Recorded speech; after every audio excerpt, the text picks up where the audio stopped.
Namaste. I am so glad to be with you for another episode of Live, Love, Engage. And I've got a lovely guest with us on the program today we're gonna meet in a second, but her name, let me introduce you to her first. Her name is Emily Gold Mears, and she is a citizen scientist, biohacker, and author of Optimizing Your Health: An Approachable Guide to Reducing Your Risk of Chronic Disease. She's also a former attorney, but she shifted her advocacy efforts to seek information on optimizing one's health through extensive research, analysis, and science and medicine. And her research actually focuses on the intersection of functional and allopathic medicine and the critical requirements for individuals to become their own healthcare advocates, which I think is really important. So I want to officially now welcome you, Emily, to Live, Love, Engage. Well, thank you, Gloria. It's nice to be here with you. I am very interested in what you have to say. We actually met a while ago at a publicity summit where you're promoting your book. And I was intrigued by, your background and everything, but I would love for you to share with our audience first a little bit about your journey. So you started off in life, I guess, as an attorney, and now you've sort of shifted your focus. So I was wondering if you could share a little bit about what prompted that.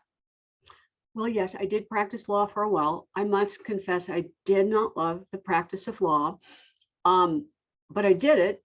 And I always loved science and health and medicine. And I observed many years ago that in our country, we have a real science literacy problem.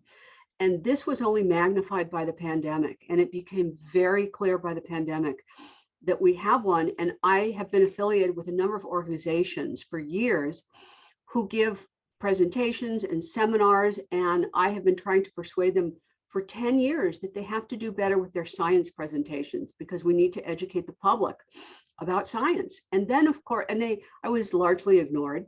And everyone is very interested in global politics, which are interesting and are important, but one can do more than one thing.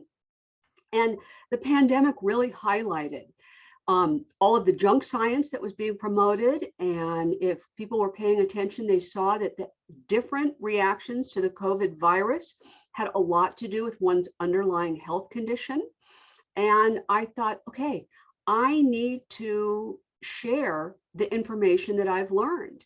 And I had already become a healthcare advocate and a science advocate, and I researched and learned so many really interesting things that one can do to optimize their health. I thought, I need to share these things because many of them are free or low cost. And so therefore, there isn't a lot of financial incentive for the business community or the healthcare community to promote many of these things. But people need to know. I mean, the American public is getting sicker and sicker by the day. A recent statistic put out by the CDC shows that lifespan is declining. Yeah. And that's all an indication that the current approach is not working. And I think that I've found a better approach. And so therefore, I'm trying to encourage people to become their own healthcare advocate and at the very least, collaborate with their healthcare professional. Well, before we get into the specifics of your book, I would love for you to explain a little bit, because I kind of have an idea, but there may be, I'm sure, others also listening and or watching who may not be sure of what it is. In your bio, it mentioned that you focus on the intersection of functional and allopathic medicine. Can you share what is the difference between those two? Indeed, I can. Yes. Allopathic medicine is just another word for conventionally trained doctors. When people go to medical school, they're trained in a very specific way that is referred to as allopathic medicine. Many of the medical schools are sponsored by the pharmaceutical industry, and many of these doctors are taught a certain way, which usually is according to the standard of care, which means that they are promoting the one-size-fits-all healthcare approach that our United States healthcare system promotes. And it turns out that's not really working for most of the diseases. Now, if one is in a car accident or breaks a bone or has an acute infection, I encourage them to go straight to their conventionally trained doctor because they're well equipped to treat them and treat them effectively. But unfortunately, what is going to kill most of us are these chronic diseases: cancer, cardiovascular disease, neurodegenerative disease, autoimmune disease. And thus far, in my opinion, the conventionally trained or the allopathic approach has not been quite as effective as it needs to be. And functional medicine looks at the source of the issue. Rather than treating the symptoms with a pharmaceutical or something else, a functional medicine doctor tries to determine, why do you have this? What is the source of your autoimmune disease? Why did you get cancer? Why? And most of these diseases are multifactorial, but most of them, contrary to popular belief, have a very small genetic component, maybe 10%, and they have an enormous environmental and lifestyle component. And that's good news, because that means that we can take charge. We can alter our environment and our lifestyle, more our lifestyle than our environment. But there are things we can do about our environment that will improve our health and reduce our risk of getting these diseases. Well, I thank you for, number one, for explaining that. And that is what I had suspected. And I know that I've found that to be the case as well. I know I'm very grateful. And also, I think part of it is just the way, part of how I grew up, in that watching my mother take all of these pills for all of the different disorders and things that she had: high blood pressure and heart disease and diabetes and things like that. And I was like, I don't want to do that. I don't want to be that as an adult. And thankfully, I have not had to do that. I only might take, a vitamin here and there or something. Um, and I agree that American medicine is really great at fixing bones. I broke an ankle once, and I, definitely went to the emergency room and got it taken care of, and, very happy about that. But you're right. I think it's so much that these other things, that there are other factors. Can you maybe elaborate a little bit, because you talk about, lifestyle and environmental factors. Maybe share, like, I don't know, what have you found, maybe, or kind of like maybe the top couple of things that people need to be aware of in order to optimize their health? So the top things, the most important things, are those which people have heard a lot about. And I would put sleep at the top. If one has dysfunctional sleep, which many of us do, they're going to have a tough time optimizing other things. And there are many ways that people can optimize their sleep. As we get older, we just don't sleep as efficiently or as easily as we did when we were younger.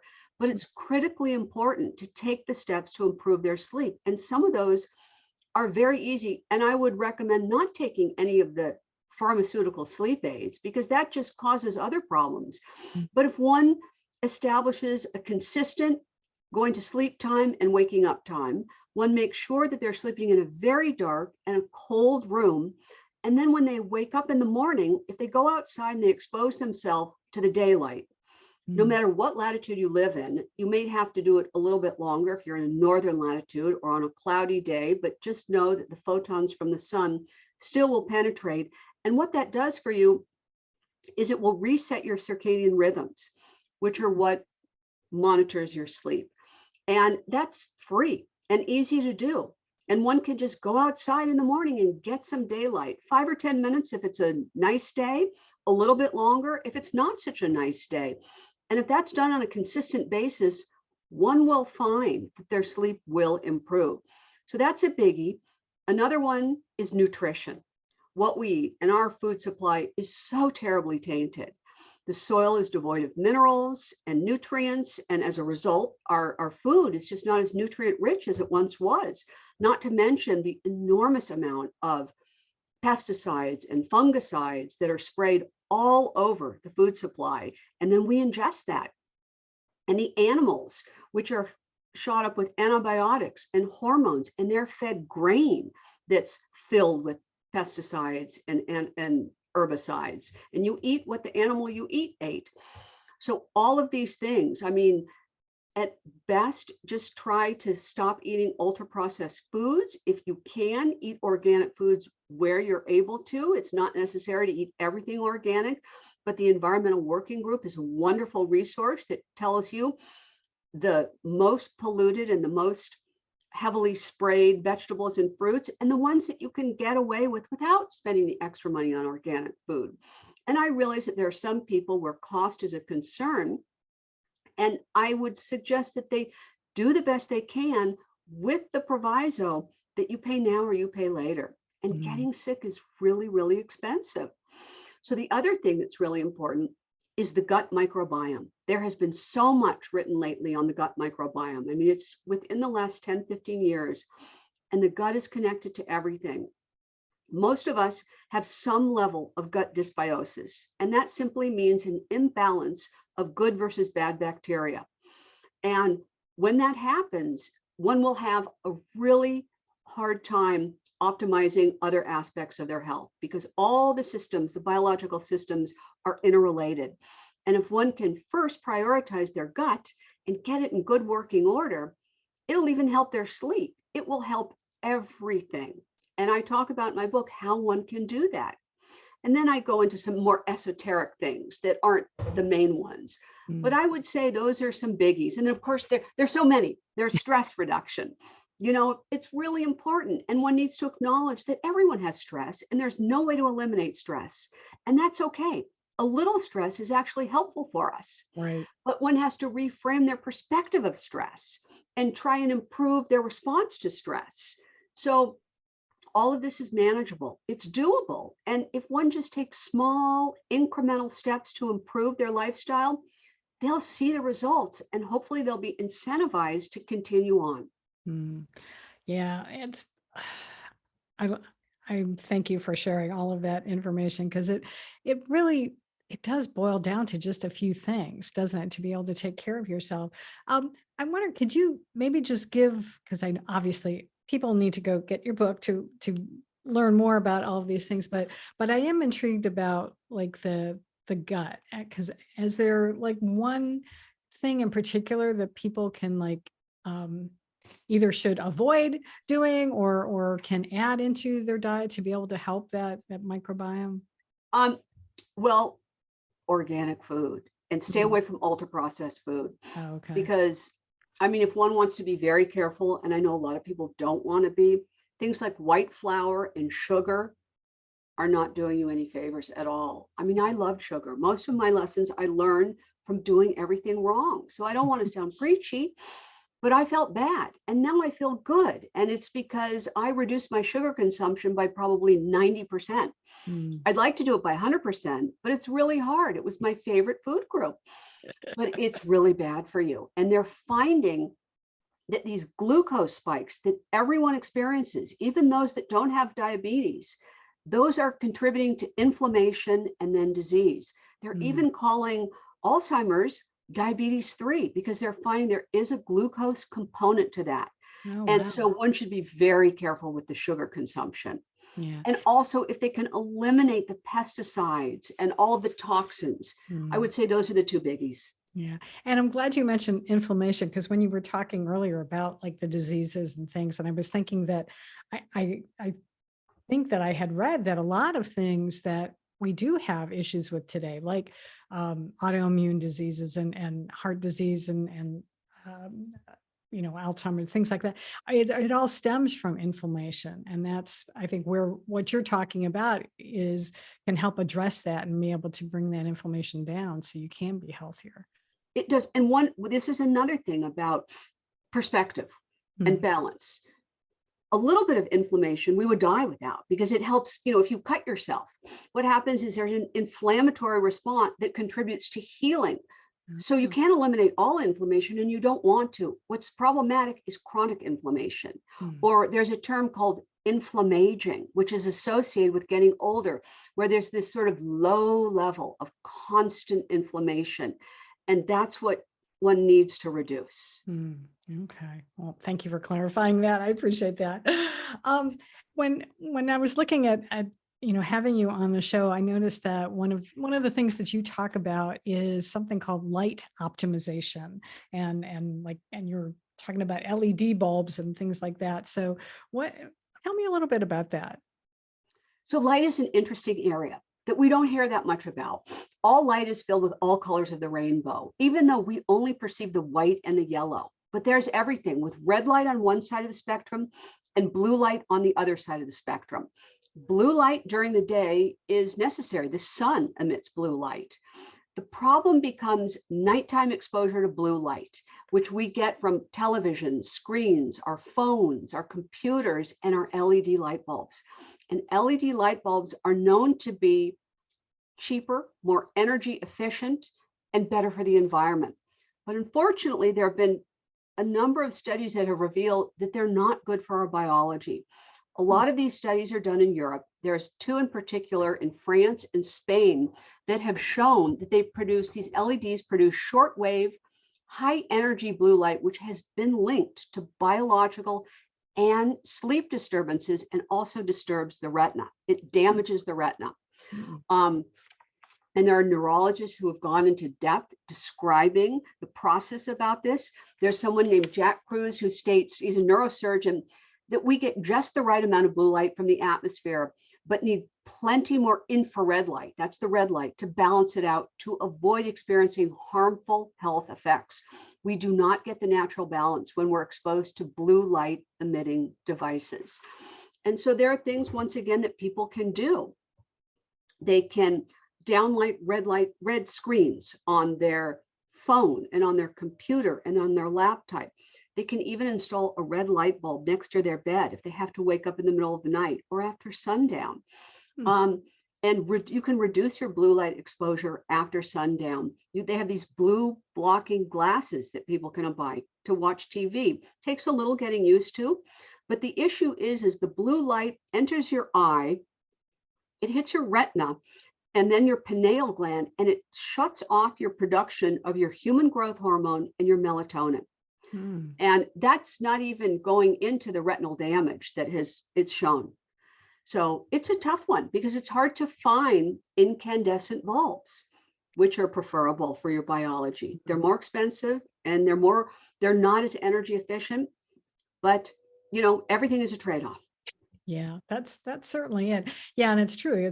They've really, I think the lighting industry has been really just shifting us away from the incandescent. And yes, we do want to have things be more energy efficient, but not at the cost of our health. So yeah, you've really gotta weigh things out here. Um, I'm going to ask you this: what's a commonly held belief, maybe uh, regarding health in particular, that you actually really passionately disagree with?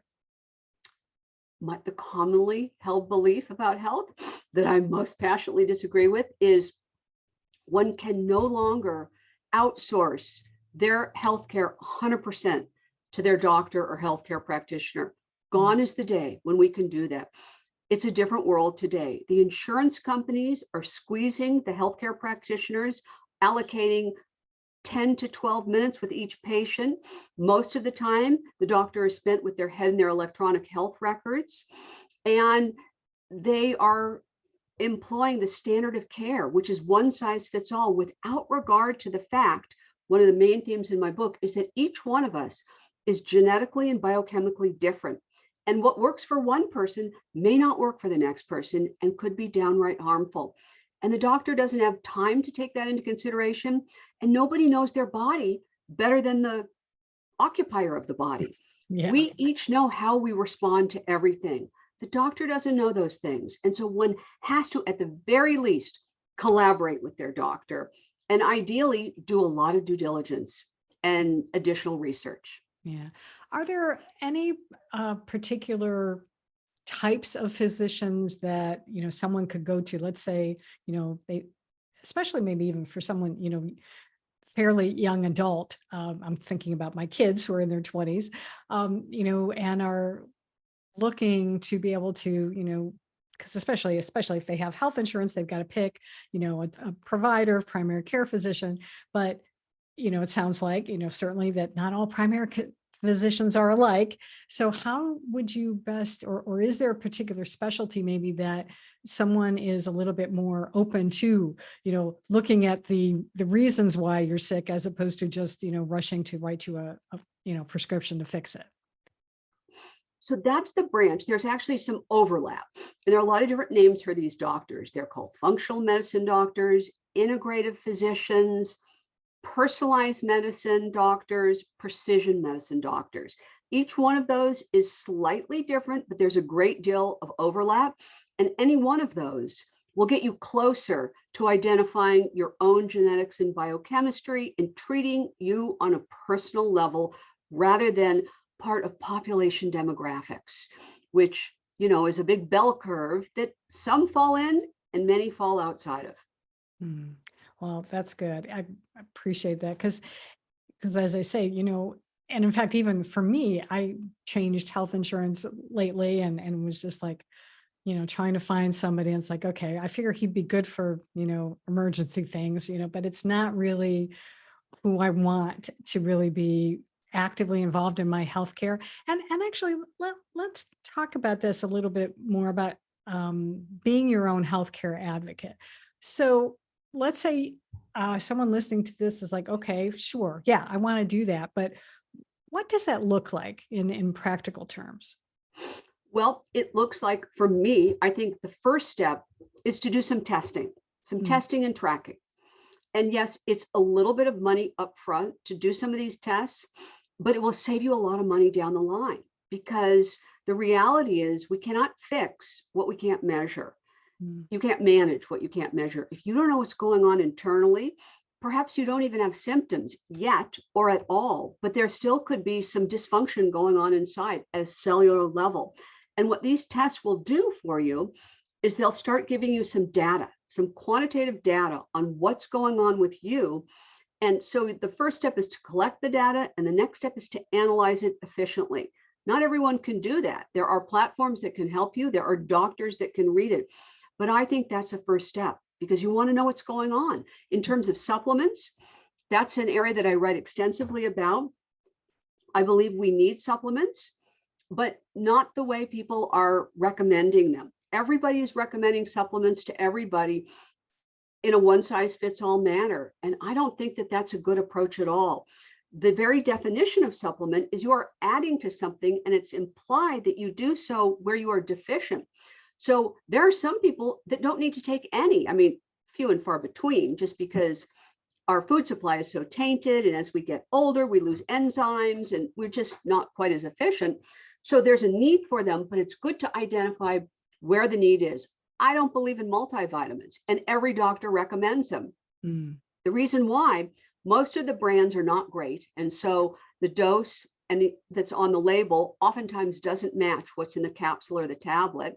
They mm, add a lot of bad ingredients that are called excipients and binders and fillers to bulk up the capsule that we don't need to be ingesting. And most importantly, is the amount of each vitamin that's contained within the multivitamin is either too small to make any difference, depending upon one's absorbability or the bioavailability of the vitamin, or you already have a sufficient amount and you don't need to be supplementing because there's a synergistic effect with all of these together. So I wouldn't take a multivitamin, and I would recommend that nobody does. Do the test instead of wasting your money on a multivitamin. Either do just a basic blood test. If you are really interested, do a micronutrient test because so many of us are walking around with micronutrient deficiencies, and those grow with time and without treatment. Good mm, to know where you're actually deficient and then act accordingly. mm. So how do you go about getting these tests done though? I mean, can you ask your doctor to order them for you? Some doctors, most Okay. doctors have never even heard of some of the tests. I go into all of them during my testing and tracking chapter. There's a lot of tests out there, and some doctors are more current and they not only do they know about them, but they believe in them and they want Mm, their patients to have them so that they can treat them most effectively. mm. Okay. Well, I that's so much good stuff you've been sharing here today. I think it's amazing. Um, what what would you say would be like, other than someone has to go out and, get your book and read it, but if someone listening to this today, wants to be able to really start taking control over their health, and what would you say would be like the first thing that they should do? Well, the first thing I think is to optimize their gut. That's the first order of business because that'll even improve your sleep, which is also very important. But if Mm, you've got a lot of bad things going on in your gut, you have gut dysbiosis, um, that's going to impact your sleep along with everything else. And you mm, can try to improve your sleep, but if you haven't already, or maybe concurrently worked on optimizing your gut, you're not going to get very far. So I would say that's the number one approach. mm. And but also know, my book has 19 chapters, 18 different concepts. The 19th chapter is a resource chapter that lists the goods and services that I've carefully over many years vetted. Um, but it can be overwhelming. And I don't mean to overwhelm anyone. I would encourage people to just start slow and build upon that. They don't need to do everything. They can take small steps, and incremental steps will lead to improvement and feeling better. And then hopefully people will be incentivized to continue along down that path. All right. Yeah, I think that's good for no matter what you're doing. Whenever you start something new, it's so good to be able to just start slowly and build up because, yeah, it's going to help. And I so love that you talked about that. I want to just shift gears just a little bit, just to talk a little bit more about you for a second, and just to because I'm curious. So you've written the book, you're speaking about it. Is there What's like the next step for you? What are you looking to do to be able to either get this information out to more people or what? That's a good question. A good question. When I first wrote the book, my goal was simply to share the message, to see if I could have some positive impact with our very sick country and tell people, take care of these things. You can do it. I'm not sure what comes after the book. I'm really working hard now to promote the book and sell the book. And those are two skills that I do not have. It's a completely different skill set than research and writing. Those are my strengths, but promoting and marketing, which I now have learned is everything. I don't have that skill set. So I'm, learning a whole new area and trying to do it simply because I want to spread my message as far and wide as I can. And then I've been asked to do some speaking engagements, and hopefully I'll do more of those. At this point, that's where I am. Subject to change. I'm not sure, but that's where I am now. All right. Well, that sounds like it is a good effort, and I will say, yeah, that the marketing and the selling of the book, yeah, it's like writing the book is the easy part, even though it's not easy, but but compared to the other of getting the message out, yeah, that's where the real fun comes in. So I'm glad you're doing that. One last question. I've got two more questions, but one that's just sort of a fun one that I love to ask my guests is, what are you curious about right now, other than marketing? Well, I'm curious about everything. I Mm, think that's how I got into this. I'm a very curious person, and I'm curious about everything. I love to learn new things. I'm fascinated. I mean, every day I read four newspapers, and I'm constantly amazed by the things that are going on in the world. Much of it bad and depressing right now, but there's also some good. mm, And I prefer to focus on the good and the positive and the optimistic, which is kind of why I wrote the book, because I think it's optimistic that we can take control and improve. mm, But there's no endless quantity of amazing things going on, innovations that are happening in all industries, but in the healthcare industry, there are amazing innovations that are happening. There really are. We're a little behind in America. Areas like Israel and Germany and some other countries, they're not shackled by the standard of care and our litigation system. And mm, so they're implementing a lot of the innovations, and I love to read about them. I'm fascinated what's mm. going on. All right. Well, I appreciate you sharing that information with us, and so anyone listening, and we actually do have some. I'm not sure if I have listeners in Israel, but I'm pretty sure I do have in Germany. So, check out and see what you guys are in whatever country you're listening. to this podcast and see what's going on in your neck of the woods with healthcare and what you can do to be a better advocate for yourself. So if someone listening to you today has been like, oh man, okay, I need to take better care of myself and I want to learn more about this. How can people reach out to you? Where can they buy the book? All that good stuff. So I have a website, emilygoldmears.com, and social media with the same name, LinkedIn, Instagram, Facebook, all Emily Gold Mears. The book is available online wherever books are sold, Amazon, Walmart, Target, and in some independent booksellers. Oh, very good.